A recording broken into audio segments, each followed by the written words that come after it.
Hey, everybody, welcome back to Great Mondays Radio. Today on the program, Dr. Gary Crotaz, who is an international keynote speaker, executive coach, and the host of the incredible podcast, the Unlock Moment podcast. We're going to be talking about what the Unlock Moment is, how he got here from to be kind of opining and sharing about these incredible moments, moving from having been inside of organizations and a leader to something more, I think more meaningful probably to you, Dr. Gary. So thanks for coming on Great Mondays Radio. It's awesome to have you on. Fantastic. Really a great pleasure to be here, and thanks so much for the invitation. Yeah, absolutely. So, tell us your let's quickly do what is an unlock moment so that we can get on the same page, and then how did you come to that? How did that come to you? Where did that come from?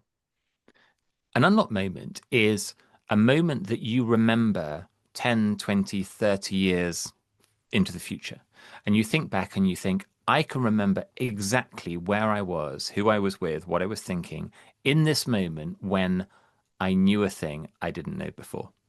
For some people, an unlock moment could be something about a career change. They suddenly figured out that they hated their job. They didn't necessarily know what they wanted to do next, but they knew this isn't for me. It could be a moment where somebody stepped across their values and they went, hang on, this is really important to me. It could be in the middle of a health event and they suddenly go, hang on, I've been focusing 100% on work and I've been neglecting myself. There's Mm, all sorts of different things. What makes it an unlocked moment is it's a really vivid memory about a knowing that you had many, many years before. It isn't a time when you did something. You might do something in your unlocked moment, but often when you say to people, tell me about the moments in your life where you remember, they say, the day I quit my job. And I go, when did you know you were going to do that? Oh, that's different. About a year before I actually quit. Yeah, I was having a conversation with my boss. We were sitting in the corner office and she turned around to me and she said this thing and I was like, we're not aligned. And I haven't really thought about that before, but now you ask me that question, when did I know that I was going to quit? Yeah, it was then. And hmm then I go, what do you think was going on for you then? Oh, well, and then you're into a values conversation, a culture conversation, a purpose conversation. hmm And really, really often, and I've released 180 odd episodes of the podcast now. I've done a lot of conversations with people all over the world, and they're all different. But very often, what they're doing now, or what they should be doing now, is somehow connected to this moment that is like a lens on their deepest underlying sense of purpose. That's how I describe it. That's an unlocked moment. That's incredible. I'm reflecting myself on some of those moments, and I will tell you that my journey into culture. I wasn't always a culture guy. I was started in brand, and I was in this moment of not having a job and figuring out what I really wanted to do. And I remember exactly where I was. I was on a run, and I Hmm. realized I wanted to help people and I wanted to do it with business. And I had this like epiphany around it's about this promise of having great Mondays. I know Hmm. exactly on the which street in Right. Berkeley, California, exactly that moment. It was just like bam in my face. And is that the kind, because like here I am, it's like I am just Right. convinced like culture is such an important thing. Like that feels like that was the unlock moment for me. Is And that the and right how do way I to know think it's about an it? unlocked moment? Because Yeah. you said I was on a run, and I was like, there you go. That's the vividness. Yeah. Um, Many people listening to your show might know Michael Librant from Gallup, who all the videos for Gallup, Clifton Strengths, all of that. Jim Collison and Michael Librant did all those videos. I interviewed her on the podcast 2 weeks after she left Gallup, after a 14-year career. Um, and she said, no, my unlocked moment was how I arrived at Gallup. She was in a broadcast career, and listen to how vivid this was. She said, I was driving my 1997 Honda Accord down Rosa Parks Way in Lincoln, Nebraska, and I stopped at a stoplight that I always stop at. And in front of me was a Jeep, and on the back of the Jeep was a spare wheel, and the wheel cover said, Life is good. And I went, and I feel like mine isn't. Mm. And that was, and I was like, what did you know then? And she said, I knew that the career I was in wasn't right for me. I had no idea what I would go and do instead. It's the knowing. And often when you ask people or you hear people telling their career stories, they jump over the unlock moment. So they'll go, well, I used to do this thing and then I pivoted and now I'm doing Great Mondays Radio. And I'm like, when did you know that was going to happen? Oh, well, now you make me think about it. I was on a run. Yeah. Why that day? Why that? What was going? Oh, well, actually, just before I went on the run, I just come off a phone call with this person, and and suddenly they start exploring something deeper. So the unlock moment is a moment that you can explore, but it is a lens on something. And what I found over the years, and this comes up in my coaching, and I do keynotes on unlock moments and workshops and all sorts. And I encourage people and leaders to use the unlock moment as a tool to understand themselves and their people more. And on the question of culture, the thing that I keep saying to senior leaders is you think that people come to work for you because of your purpose and your mission statement. And I'm like, no, they come to work for you for their purpose. And you don't know what it is because you probably never asked them. You've just kept showing them the slide and banging down, this is Right. our purpose and this is what we're all going to do. Right. Right. And it's Right. like, when you say to them, so what is important to you? Ask them about their life. Ask them about those moments in their life, and they'll tell you the stories. And for Yeah. some of them, they'll be with you because it's a great career opportunity. Some of them will be there with you because it's a steady income so that their kid can go to football class. It will be all sorts of different things, and all of those things are right. But once you start to connect with their purpose through understanding who they are and what really matters to them, you're in a completely different culture conversation. So this is why, uh, as I'm starting to work more and more with people, and they're going, this isn't just stories." I said, "No, it's not stories at all. Yeah. It starts with the story, but it's like Simon Sinek start with why on steroids. It's like Yeah. Yeah. much deeper than that, more powerful than that. I've done a couple of times at big events. I've done this live on stage with somebody, with a leader or And you with didn't know it wasn't rehearsed. no, it wasn't rehearsed, and I didn't know what the story was. I did this in an organization. It was their global directors conference, so they got all of their director level experts from around the world, and it was a professional services firm. So the global managing partner said, "Let's us do this on stage." So we're sitting on stage. There's probably 300 people in the audience in this beautiful central London venue. And he started telling a story, and I said to him, "What's a moment when you remember exactly where you were, who you were with, what you were thinking, when you knew something you didn't know before?" And he said, "Well, I'm going to tell you a story about my father." And he said, "When I started in this company, my father turned around to me and said, 'So what are they paying you?' And I told him what they were paying me, and he said, 'That's what I get paid now.'" And his father was a postman, and he said, "I suddenly realized something about what my parents had had to sacrifice to get me to a place where I could be in this position."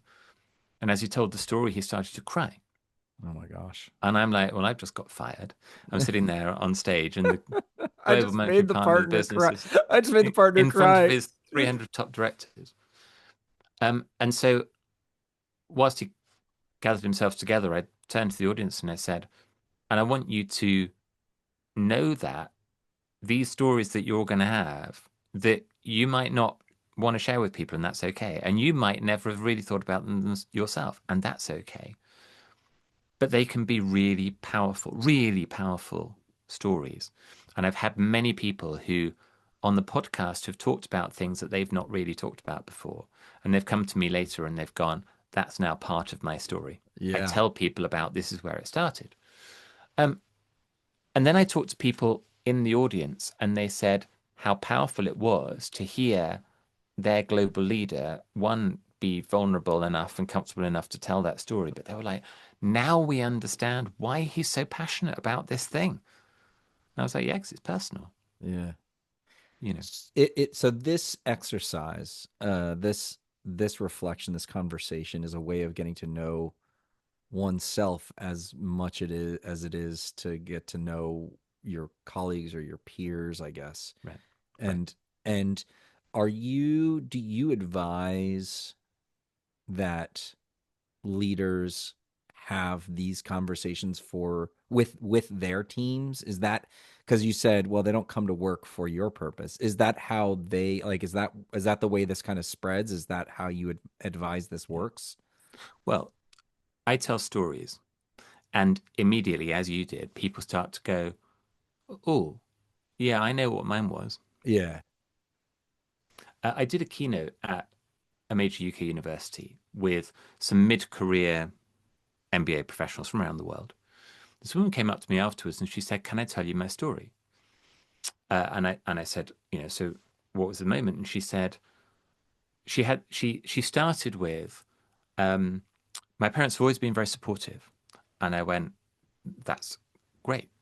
And she said, "And they've really supported me coming, being successful in business and then coming here to study." That's great.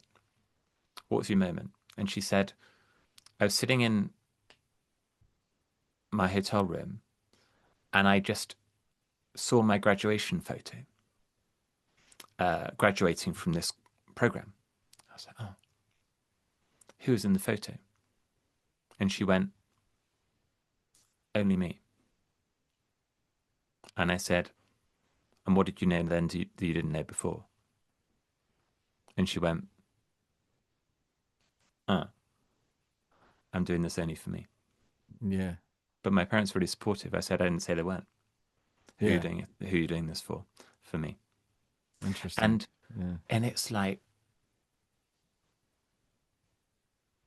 I feel so privileged to hear these people arriving in their place. And it's not done to them. It's not a process that gets something out from them. It's an invitation for them to explore for themselves. Yeah. So all I do is I say, literally, the methodology is two questions. And I go, "Here's two questions.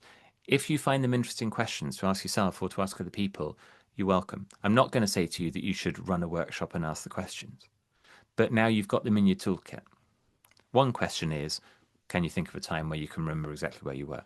That's an unlocked moment. And then you can explore in that. Does that tell you anything? That that's the story you chose to tell? You could have picked any story. You picked that one. What does that tell us?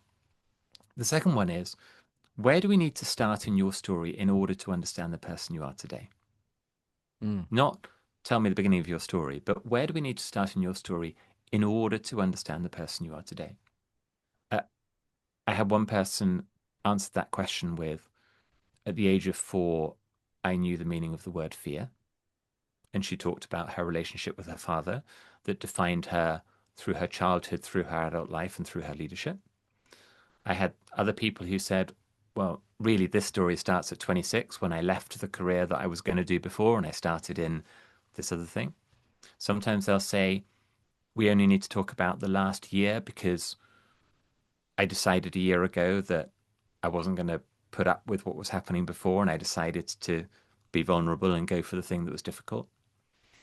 And literally this week, I interviewed a Paralympic gold medalist, and she knew I was going to ask that question, and she said the answer to that question is today. She Mm. said because what happened in the past doesn't matter at all. It just matters what we do today. Oh. And I was like, I've done 180 something of these conversations, and no one's ever said today. So I said, great. What did you do today? And she went, I went for a walk. I saw the flowers. It was lovely weather. It was a beautiful day. And then, of course, when I heard her story about being diagnosed with multiple sclerosis at the age of 16 and the struggle she'd been through, I was like, I understand something much more powerful about you. That that's how you answered that question. So I think there's something in it that is about, as leaders and as organizations, I think we should be much more curious about our people. Yeah. And when people say to me, what's your philosophy on culture in organizations, Gary? And how should we put together the operating model and what, you know, should we do together and how should one-to-one meetings and group meetings work? And should we do a leadership development program and how should all that work? And in my career, I've had lots of time and, lots of experience and expertise in doing that in leadership or doing that in advisory. But in reality, the truth is the culture that really works comes from within, comes from your people. And leadership programs, development programs, culture programs are great and we should do them, but we shouldn't expect that those will solve our culture because that's not where it comes from. Right. And I think, we're sitting here in 2026 talking about this. I think in 2026, more acutely than any time in certainly the last few years, that's more true today because the workplace is so much more uncertain. So you can't go, here's the playbook because it's always worked before and it's going to work now. Yeah. Yeah. You've got to lean in on your people. That's And right. you've got to know your people, where they're coming from, what matters to them, how they want to work. We haven't even got into the differences between generations, Yeah. but it's a kind of countercultural message because they're all expecting me to say, oh, well, you need to spend more money and have more programs and do more workshops. And I'm like, actually less, Yeah. you know, Yeah. or do them, but also make sure that you're just listening to your people and connecting with them and helping them to feel at home with you coming as they are. Even I would suggest that the value of this is that the people inside your organization are seen for the first time. Right. That's like one of the basic the that I have learned recently is one of the basic human needs is to be seen and acknowledged. Hmm. And when you ask a question, any question, even something that is far less profound than what you're asking, it actually serves a purpose of creating this connection and learning how to listen is one of the best ways to be a leader. And you are providing this even more specific, dialed in question that is incredibly deep and is I think it's wonderful because it's individually based. It allows them to have control and you are asking a very simple question. And if they're ready, most everybody will have some kind of answer that will reveal something they didn't maybe already know about themselves. And they don't have to vocalize that. You can say, I'm going to ask you the question. You might just want to answer it in your head, and that's Yeah. fine. I don't need it, right? I Like don't need to know this is exactly for right. you. I would love to, right? It's like would be great to hear from you, but if you're not ready for that, if you don't want to, that's fine too, because there's still value in it. Yeah. Where what was your unlock moment? How did you get here? What is the moment when you decided that the path for you was going to be different than the one you were on? Mm.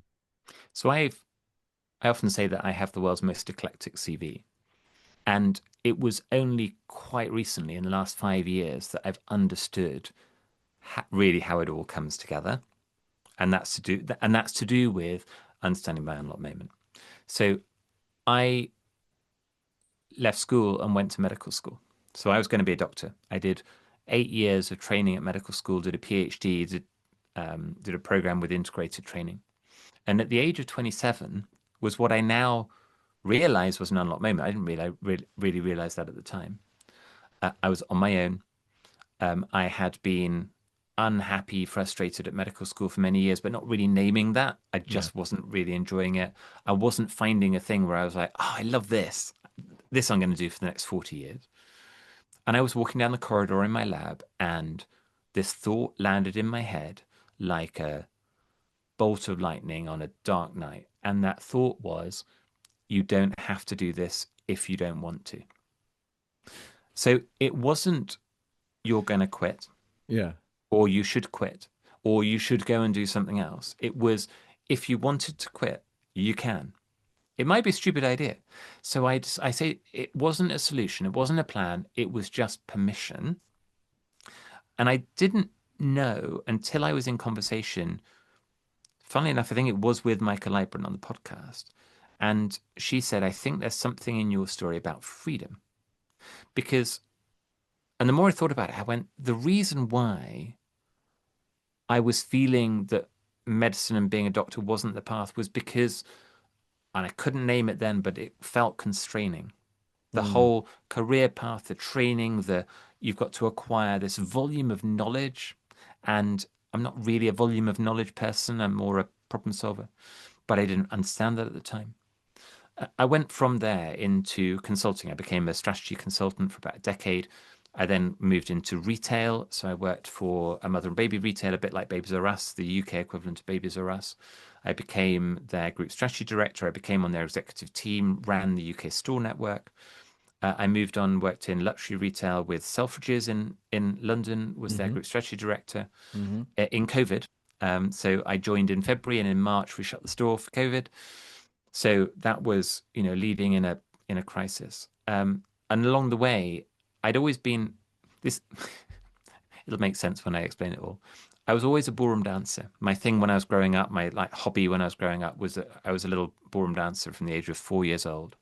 But when I was doing these jobs in my 20s and 30s, and this is how I met my wife, we were professional competitive ballroom dancers. So we would work during the day, and then we would train in the evenings, travel in the UK and internationally at the weekends to do competitions. And I was like, I don't know what the thread through medicine, consulting, retail, Yeah, leadership, yeah. and ballroom dancing is. And then in my mid 40s, I was like, and I really love executive coaching, so I'm going to go do that and leave some of the other stuff behind. And then I was like, hang on, freedom. Freedom is I don't want to be in medicine. I want to be in something where I don't need to have all the knowledge to be able to add value, and that's consulting.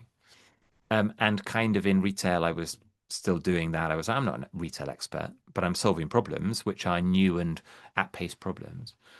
Dancing is an incredible expression of freedom. And at some point, I went, I just don't want to be employed by somebody. I don't want a boss who tells me what I have to do and when I have to show up. And so now I have a thing that I'm starting to write about this idea of leadership aplomb. Mm, And I feel it. Um, leadership aplomb, aplomb is a dance term. If you're a ballet dancer and you are exactly on balance, like to the millimeter on balance, you can stay on balance and you are completely relaxed because you're perfectly aligned. And if you move a centimeter or two off balance, actually your muscles suddenly have to work to hold you in that position. You can stay not on the floor because your muscles hold you up. But when you're on aplomb, it means you're absolutely there. And today, because I've been through this journey and through these changes, I'm really clear. I don't, I want to do coaching and podcasting and writing and speaking because I love it. And you might go to me, well, you could make more money or you could be more successful or be more famous or whatever doing something else. And I go, I might, but I'm really clear. I'm comfortable, absolutely comfortable, unquestioningly that I'm doing the right thing. It might evolve and change over time, and I'm fine with that too. So when you say to me, and somebody said to me this year, um, will you come and work for us full time? And I just said, thank you, but no. I didn't think about it. I didn't take it away to think about because I was like, because freedom. mm, I'm doing what I'm doing without, I'm independent, not employed, because I'm really clear. And now when you see great leaders, they have a plan. You might not agree with them and they might not be perfect, but they're clear that what they did was what they meant to do. And then the consequences follow from that. And when you start to see people, and could be senior leaders, it could be people just in the midst of organizations where they go, I know why I'm here. I know how I'm showing up. Suddenly they can relax. I do a leadership, well, like a talent development program, actually for very junior people in a major city institution, let's call it that. And it's actually for people who are executive assistants, team coordinators, very, very mm-hmm, junior people. mm-hmm. Um, and we ask some of these questions. We do some of this work. And these are people who don't have a huge amount of control in their work because they're in junior roles. They're working for somebody else who pretty much is going to define their tasks and define their time. And I say to them, you won't have full control or anywhere near full control, but you probably have more control than you thought you did. And you probably have within you a clarity of why you're here doing this.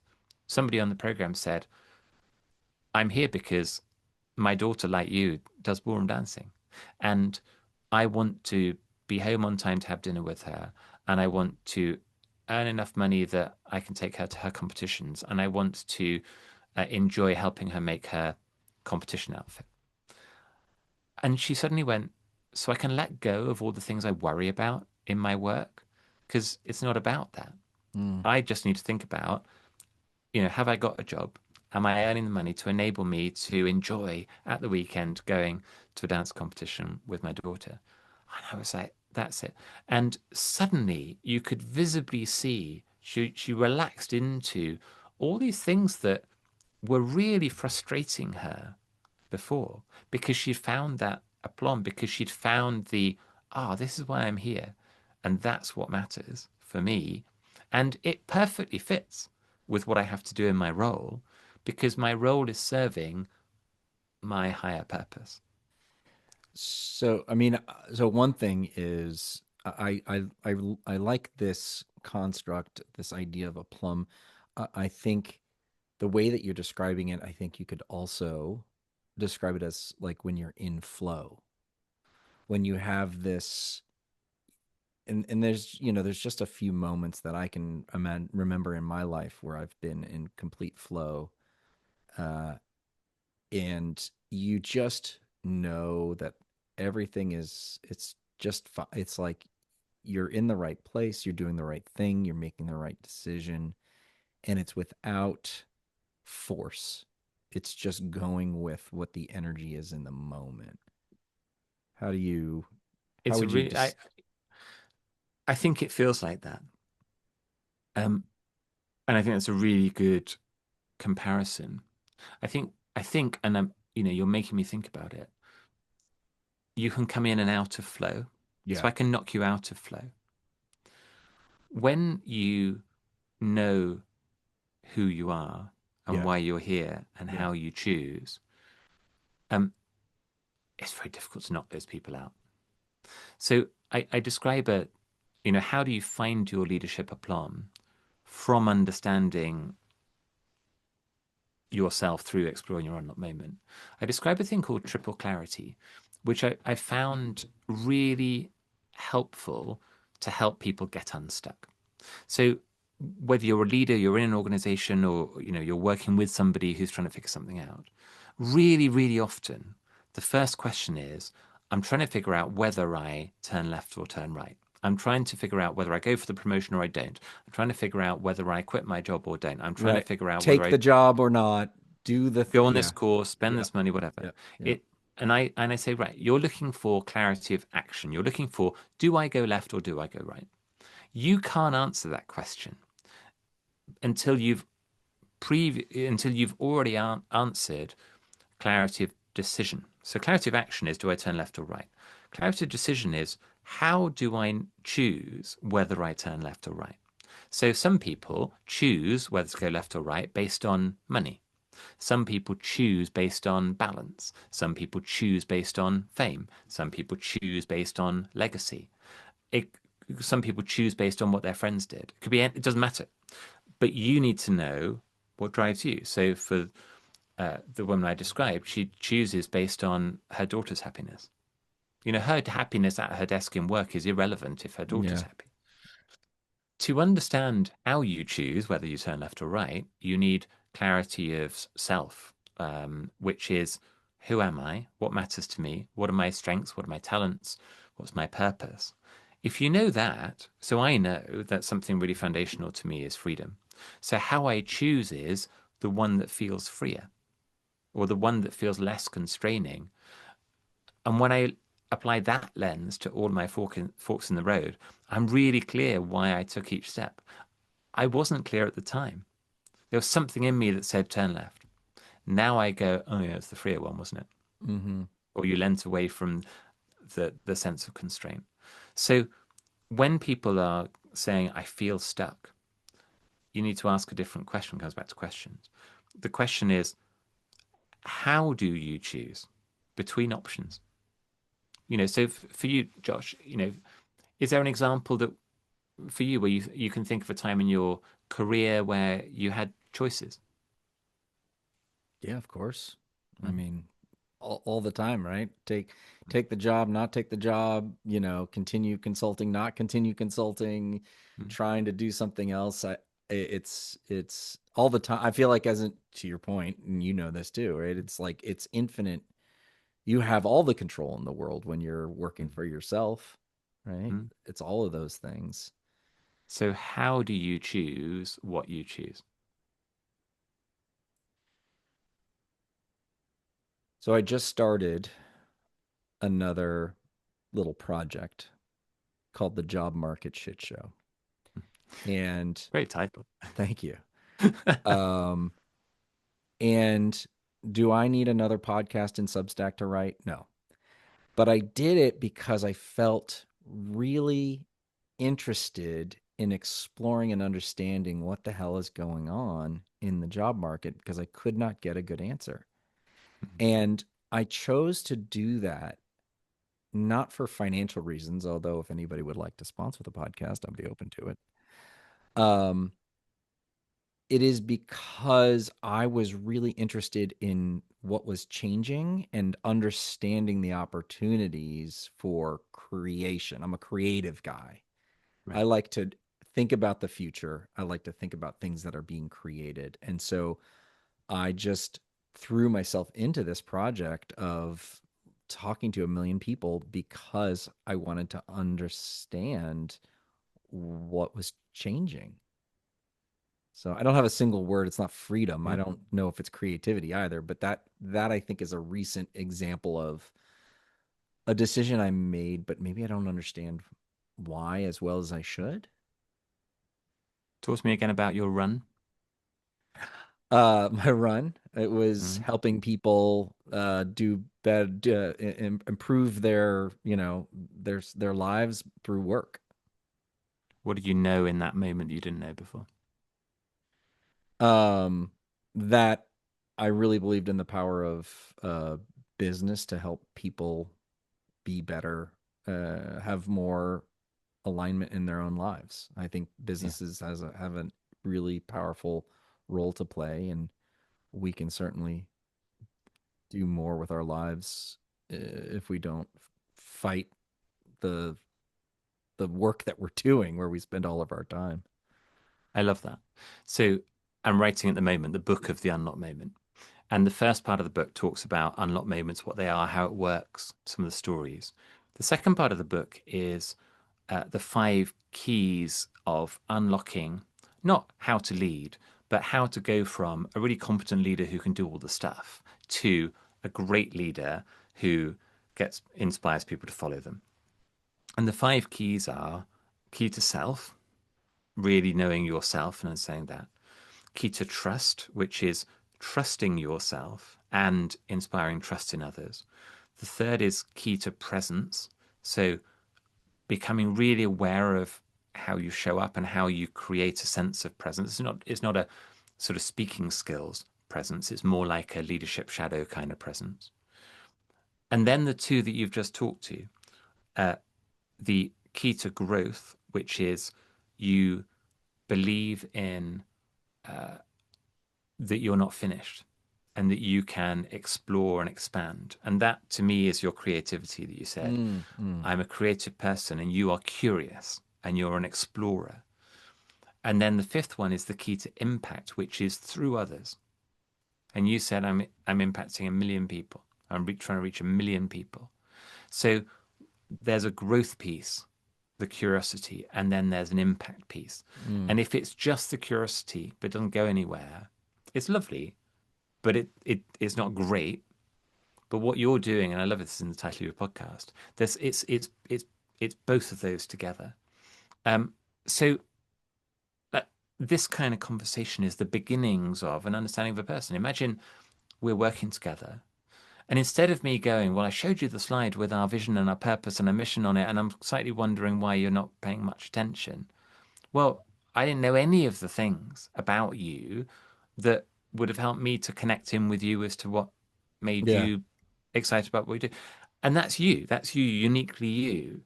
That isn't me. So we can then have the same conversation about me, and you'll be like, oh, me having a thing for freedom doesn't mean I can't be employed. Just mean that that might be a choice that I make. But even if in employment, I'm like, I love playing a cross team kind of role. I'm not that interested in a kind of role where it's very routine based. It's like every Monday morning you're in this meeting and every Thursday afternoon you're in that meeting. Hmm. So I understand even within an organization, within a role, how to play my role in a way that feels authentic to who I am. And this is the culture piece. This is the culture piece that um, I'm working with an organization at the moment, and they are asking a question, do we need to do or how should we do a big culture exercise with external advisors and events and great. Nothing wrong with that at all. Um, I would I would say you've always got to um, be a bit wary of the prices that people quote for those things and. Um, but then last week a team just did a there's like an all hands and a team talked about some of the work they were doing. And the story was a core team doing something. And then they talked about how a whole series of people from different parts of the organization had come and helped. They'd reached out, or those people had said, oh, I know you're trying to do something really important. Any way I could help, I'd love to come and help what you're doing. And I was talking to the CEO and I said, that, bottle that. That is your culture. People doing their jobs in a certain way because they want to. It's important, it's powerful, it's impactful. They Yeah. asked for help, people came and helped them. Other people offered the services. The whole organization organically worked. Nobody told them to do that. There isn't a slide with behaviors, well, there is a slide with behaviors, but what they did just naturally did all those things. It came from You the have inside. to have the stuff around the operating model, the guidelines, the frameworks, the behavior, all of that stuff, the measures. Um, but the culture comes from within. Yeah. And that's why it's so unique to every organization, every team, every purpose, and that's why it's so hard to wrangle, right? You really can't force it. You can't say here is the way that you should do it. It's different for everyone. But you can enable it. Yeah. So here's a story. Uh, I had a period of my career was in retail, and I was in charge of a program to put digital screens in the stores of a national retail chain. Yep. Okay. And almost all the screens were to go on the shop floor, and they were to show product information and videos and all this kind of stuff. And you could kind of do a business case for those screens and say, well, we can do A/B testing. We can show that if we put this really expensive product on, we'll sell more of the product.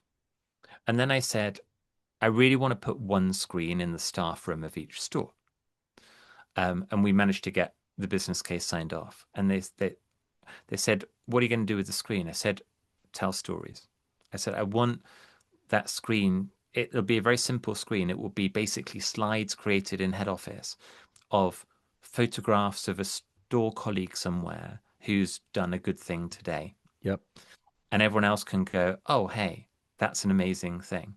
And that was the screen that made all the difference in the uplift of performance in the stores. Because when a thing went up on the screen saying, you know, George in Aberdeen just sold a pushchair a day after receiving their training, and everyone else went, "That's really amazing. Hey, maybe I could sell a pushchair as well because George would sell a pushchair." And the manager could go, "Hey, can we see if we can sell two pushchairs?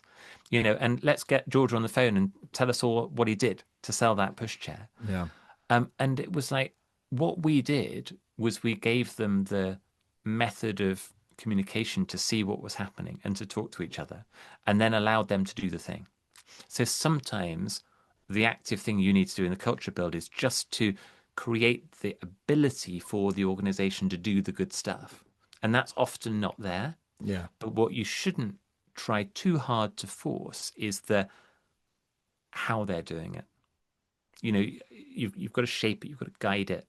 But the more it can be built by them, the better it is. Yeah. We learned that when you're refurbishing a store, you want to get the people who are going to work in the store to help build the cupboards. Because when they've built the cupboards, they come into the store and they're like, this is my store. I built this. And they keep the cupboards tidy and clean because it's like theirs. If it's a pristine store and they walk into it and they haven't built the cupboards, then it's somebody else's cupboards. So many, I mean, that is such a great anecdote that describes that kind of from within, and I have so many stories like that. I do a lot of my process is based on that same premise of participation because you just Yeah. can't hand it to somebody. It doesn't work like that. Yeah. Dr. Gary Crotaz, really appreciate you coming on, sharing so many amazing stories. The Unlock Moment podcast, if you haven't subscribed, you absolutely should. He's the international keynote speaker and executive coach and forthcoming author, I presume. If you want to learn more and stay in touch, garycrotaz.com, GaryCrotaz.com. Thanks for coming on. Great Mondays Radio. It was amazing to speak with you. Thanks so much, Josh. A great pleasure.